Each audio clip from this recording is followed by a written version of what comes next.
fact, most new adjusters never make it past year one. They burn out, they run out of money, or they get so discouraged waiting for claims they just give up. But for the ones who stick with it, this job can become one of the most flexible, high-paying careers out there. The question is, how do you make it through that brutal first year and build something that's actually worth it? I'm Matt with Adjuster TV, and I've handled over 10,000 catastrophe claims and been in this industry for more than 25 years, and I've helped thousands of new adjusters get deployed and succeed in the field. And in this final video of this series, I'll walk you through the biggest mistakes that quietly destroy rookie adjusters, the real earnings timeline from year 1 to year 5, and how to give yourself the best chance at building a long, successful career in this business. And if this is the first video you're seeing in this series, you'll want to start from the beginning up here in the corner. So let's get into it, starting now. All right, let's be real. A lot of new adjusters get into this field with big expectations, and they've all usually heard the same story, myself included. You can make six figures really, really fast. And while that can happen, it usually doesn't. Not in your first year, and definitely not when the only thing that you have is your home state license. And here's why. This industry doesn't run like a 9-to-5 job. It runs on weather, and weather is seasonal, right? If you're brand new, you might only get deployed once or twice in your first year, especially if you're not licensed in a bunch of states yet, or nobody really knows who you are.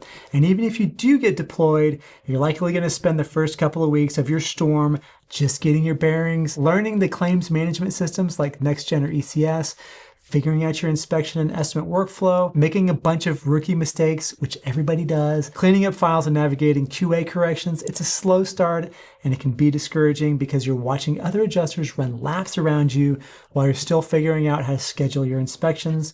But this is normal. That slow ramp up is part of how this works. And it doesn't mean you're failing. It means that you're learning. You're laying the foundation for something bigger, something better, something that actually lasts. Because the truth is, most new adjusters quit during that slow ramp up. They assume that storm season will hand them a full-time income right away. And when that doesn't happen, they're going to bounce. Your job in year one isn't to get rich. It's just to survive this curve. Learn the skills, build the reps, get on the rosters, and be ready, okay? And if you do this right, year 2 is when the real growth starts. More deployments, more confidence, fewer mistakes, and a reputation that starts to open serious doors. Speaking of reputation, I got a question for you. Which is more important on a high-stakes catastrophe deployment? Speed or quality? Before we answer that question, let me ask you another question. Do you think that you're really ready for your first hurricane deployment? It's kind of hard to know, right? But I've got a really fast way for you to find out. Take the Are You Really Ready for Hurricane Season assessment at adjustertv.com/quiz. It's just 7 quick questions, and it takes about 2 minutes. You're going to get a personalized readiness report that shows where you're solid and where you've still got some blind spots. Plus, it's going to give you clear next steps to tighten up your game before that phone rings. It's completely free, and it could save you weeks of mistakes and missed income. Again, check it out at adjustertv.com/quiz. All right, speed versus quality. You can make pretty good money as a run and gun adjuster. A run and gun adjuster is going to show up to a storm, bang out 30 or even 40 inspections a week, and then just kind of chuck those files over the fence and hope for the best. And for a while, that might seem like it's working. You're getting claims, you're getting paid, you're fast, right? But here's the truth that no one tells you. Speed without quality is going to kill your reputation. If your files are sloppy, if your general loss reports and diaries are incomplete and have tons of typos, if your estimates are riddled with errors or missing documentation, you're going to get flagged. Maybe not today, maybe not this storm, but it's going to catch up with you. And when it does, firms are going to stop calling. You become the last resort. You're the guy they call only when they've already burned through their whole A team, their B team, and maybe even their C team, and they're going to hold their nose when they do. Why? Because file quality doesn't just affect you, it affects everyone up and down the chain. The policyholder gets frustrated, the IA firm looks bad, and the carrier gets complaints. And that all comes back on the person who touched the file first, which is you. So how do you avoid this?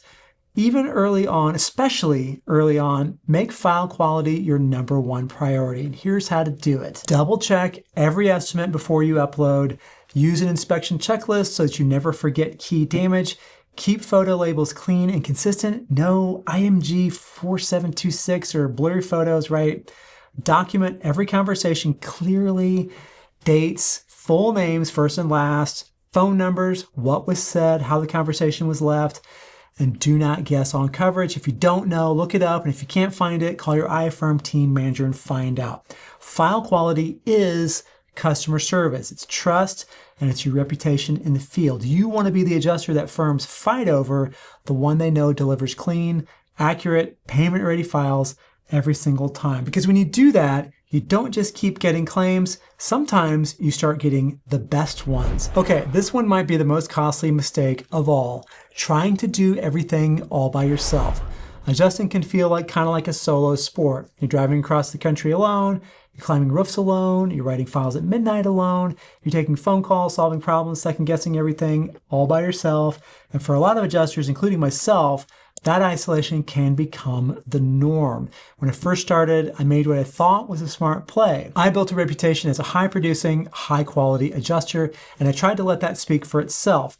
I figured if I just kept grinding and doing great work, the phone would keep ringing. And it did, until it didn't. And here's what I didn't do. I didn't network, I didn't build relationships outside my main firm, and I didn't create a support system or look for mentorship early in my career. And looking back, that was a huge mistake. Because no matter how good you are, this industry is built on relationships with iFirms, with mentors, with fellow adjusters who can open doors, share insights, and help you avoid the landmines you don't even know are there. You don't need to go it alone. Whether it's a mentor who's been where you are and can steer you around the cliffs, a tight-knit peer group of other adjusters in the trenches with you, or even a structured course like Fast Track to Deployment that has a big mentorship and student community component and that walks you through everything that you ever need to know step by step. You're gonna need people, right? What else can these people do for you? They can help you get your workflow dialed in. They can tell you what firms are actually looking for. They can keep you focused when the grind gets overwhelming, and they can show you how to spot opportunities you would have missed. This really isn't about shortcuts. It's about not wasting years trying to invent the wheel. The adjusters who thrive long-term are the ones who build community, the ones who stay teachable, and the ones who are never too proud to ask for help. So if you've been flying solo, it might be time to find your squad. So, how much can you actually make as an adjuster? Here's what the income curve really looks like. It's not a straight shot. It's not a lottery ticket. And it definitely isn't passive. But if you approach this the right way, with focused professionalism and consistent action, the payoff can be life-changing. So could you make six figures your first year? Technically, yes. Some people do. But let's be honest, most don't. The typical first year range is somewhere between $20,000 and $50,000. You might get one or two deployments.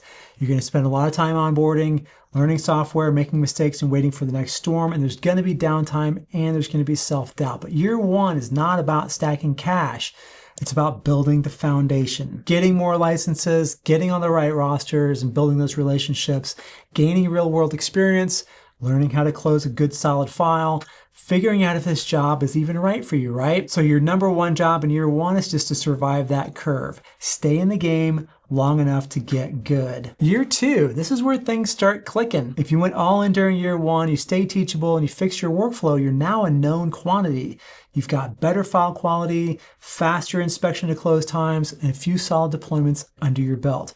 You're building a reputation, and firms are starting to trust you. If you keep showing up and delivering, breaking six figures in year two is absolutely possible.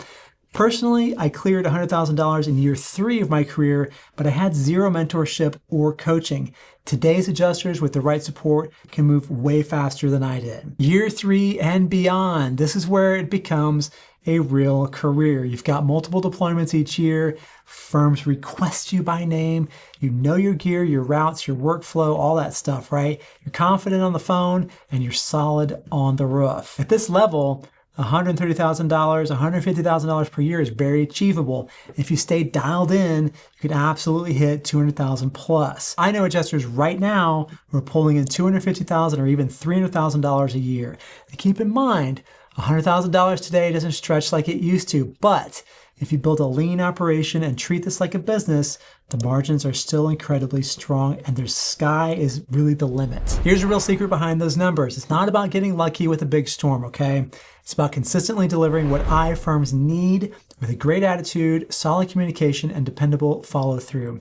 The adjusters who treat this like a long game, they're the ones still working 5, 10, or even for the crazy people, 20 years later. Same industry, same opportunities, very different approach. And that is what makes all the difference. Most adjusters assume income is instant, but the reality is this job pays in stages, but it's only half the battle. Because even if you're thinking the right way, if you make the wrong move in the field, if you show up late, you submit sloppy files, or you mess up a simple inspection, you might never get another shot.